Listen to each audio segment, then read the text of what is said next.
Olá, tudo bem?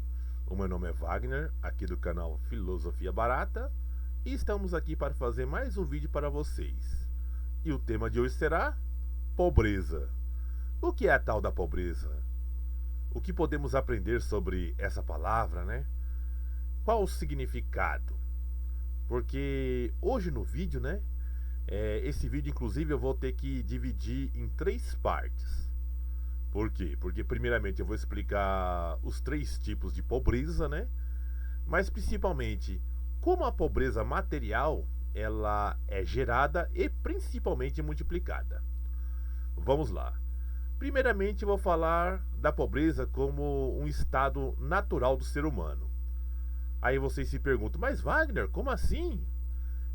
Há pessoas que nascem em famílias ricas, né? Há pessoas que nascem no berço de ouro, por assim dizer. Entretanto, a pobreza sim é o estado natural do ser humano. Quando a gente nasce sem nada, a gente nasce nu e indefeso. Aí você se pergunta assim, mas como? Se a pessoa nasceu numa família rica, como ela pode ser pobre, né? Sim, ela nasceu pobre, porque o fato é que os bens, ela não tem nada. Ela não herdou ainda nada, os pais ainda estão vivos. Inclusive, se os pais, porventura, quiserem não passar a herança para o filho, eles podem. Pode falir, ou pode desertar o filho. Pode acontecer várias situações. Então, no nosso nascimento, a gente nasce pobre. A gente só vai adquirir bens, só vai adquirir as coisas conforme a gente for crescendo e se desenvolvendo. A mesma coisa acontece quando a gente morre. Quando a gente morre, a gente fica pobre. A gente não leva nada, né? Todos aqueles bens materiais que a gente adquiriu durante a vida não vai servir de nada pra gente mais, né? Tá morto, né? Morreu. Então, é interessante essa parte. Então, a pobreza, sim, é o estado natural de todo ser humano. Agora, eu vou falar da segunda forma de pobreza, né? Que seria a pobreza mental ou a pobreza de espírito, porque é interessante. A pessoa ser pobre não significa que ela será infeliz. A pessoa vai ter dificuldade, a pessoa vai passar apertado, vai ter que trabalhar. Entretanto, tem vezes que ela se sente feliz com o que tem. Ela se sente feliz porque está com saúde, porque a família dela está bem, porque ela tem alegria na vida. Entretanto, tem pessoas que são ricas, porém são infelizes. Por quê? Porque talvez querem mais do que ter aquela expectativa de querer mais coisas, né? E talvez não consegue e acaba se frustrando. Ou tem vezes que tem tudo, mas na verdade não tem nada, né? Na verdade tem alguma coisa na vida dela que dessa pessoa que não completou ela. Então isso a gente pode chamar de pobreza de espírito, né? Ou pode ser uma pobreza, a pessoa é mentalmente pobre. Ela não é materialmente pobre, ela é mentalmente pobre, que é uma outra forma da pobreza. Mas também tem, claro, a pobreza material, que essa vai ser uma parte mais complexa desse vídeo, né? Porque a pobreza material já não depende somente do indivíduo, né? Depende de um conjunto de fatores. Por exemplo, tem vezes que o indivíduo ele fica pobre por uma má decisão na vida. A pessoa vai lá, toma uma má decisão na vida, seguiu um caminho que não deveria ter seguido e acabou na pobreza.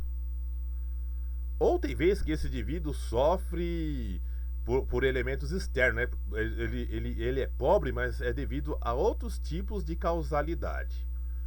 Mas a pobreza material é interessante que a gente fica até meio triste, né? Por saber que há pessoas na pobreza, pessoas assim na miséria. Mas, entretanto, o que será que causa? Qual é a principal causa da pobreza material dos indivíduos, né? Qual é a principal causa de pobreza material entre na humanidade, né? Então, a principal o principal causador de pobreza no mundo é o Estado ou os governos. Simples assim. O principal causador de pobreza no mundo é o Estado. Vou explicar. E o Estado, além de causar pobreza, ele multiplica a pobreza. Aí vocês me perguntam, mas Wagner, mas como? Tem alguns países aí no mundo que são desenvolvidos, que há poucas pessoas pobres. Realmente, a gente vai chegar lá. Eu vou explicar por que tem alguns países que a pobreza ela é menor, né? Inclusive tem até um conceito que é assim, que riqueza é um conceito pessoal, pobreza pode ser um conceito regional e liberdade é um conceito universal. Por que pobreza é um conceito regional, né? Por exemplo, aqui no Brasil, uma pessoa que é pobre, por exemplo, lá nos Estados Unidos, para nós aqui é rico, né? Porque a gente vê que a pessoa tem várias coisas que a gente não tem acesso. Mas no ponto de vista daquela pessoa que está morando lá nos Estados Unidos, ela é pobre. Mas para nós ela é rica, né? Então pobreza sim pode ser o conceito regional. Mas continuando, por que eu digo que é o Estado, né, que causa a pobreza? Porque há três formas do Estado causar a pobreza para os indivíduos, né? A primeira forma é o imposto. O imposto é uma das primeiras formas que o Estado causa a pobreza para todos os indivíduos. A segunda forma é a inflação, que está sendo muito falada aí, né? Que acontece, né? Tem a inflação e é causada pelo Estado também.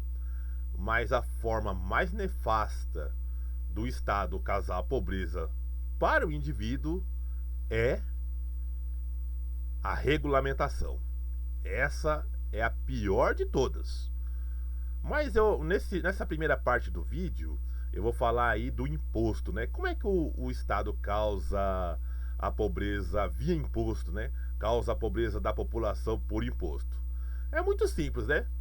Primeiro, o imposto em si, ele é roubo. Imposto é roubo. Aí você fala assim, aí vocês devem se perguntar assim, mas Wagner, mas imposto é para garantir a saúde, para garantir a segurança, para garantir a educação. Então, mas a partir do momento que é obrigatório, é roubo. Porque eu vou citar um exemplo aí, né? Se, por exemplo, você se negar a pagar o imposto de renda, aí você vai ser taxado como sonegador, né? Eles usam uma palavra assim, sofisticada, né? Não, fulano sonegou o imposto. E é uma palavra sofisticada que parece que é uma palavra feia, né? Parece que é um crime. A pessoa se negou a pagar imposto. Entretanto, uma pessoa que se nega a pagar imposto, ela só está tentando evitar que o dinheiro dela seja roubado, né? Ou que o dinheiro dela seja mal utilizado. Então, a partir do momento que tem uma entidade, que no caso é o Estado, que te obriga a pagar tributo para ele, né? Pagar tributo para o Estado, ele está te roubando. É a mesma coisa do assaltante chegar em mim e falar assim, ó, apontar uma arma e falar assim, ó, passa o seu dinheiro ou eu te mato. Ou passa o dinheiro eu vou te fazer algum mal. É a mesma coisa. Só que a gente não tem essa percepção, né? Eu mesmo antigamente achava que imposto era algo normal, né? Necessário. Aí vocês me perguntam, mas vai, né? Mas se o governo não cobrar imposto, como é que vai ser a educação? Como é que vai ser a saúde, a segurança? Tudo isso pode ser provido pela iniciativa privada. Tudo que você imaginar, a iniciativa privada, ela pode prover e pode prover melhor. E é interessante, né, que infelizmente esses impostos encarecem o quê? Os produtos básicos, né?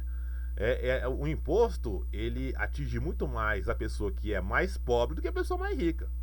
Porque a pessoa rica, ela consegue se defender de imposto, né?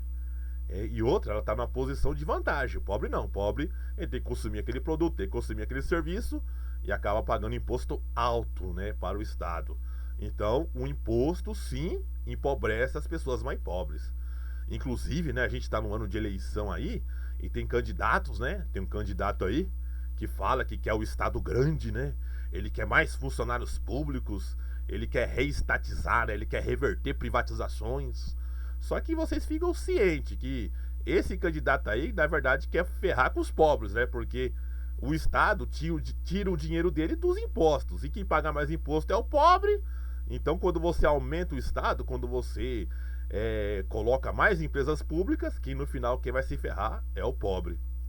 Então tá bem, então eu vou finalizar essa primeira parte, né? Me desculpa aqui, ainda tô com essa tosse. Mas eu vou finalizar a primeira parte do vídeo aqui. E a continuação desse vídeo será... Se eu falei aqui sobre o imposto, eu vou falar agora sobre a inflação. Como é que a inflação empobrece os indivíduos?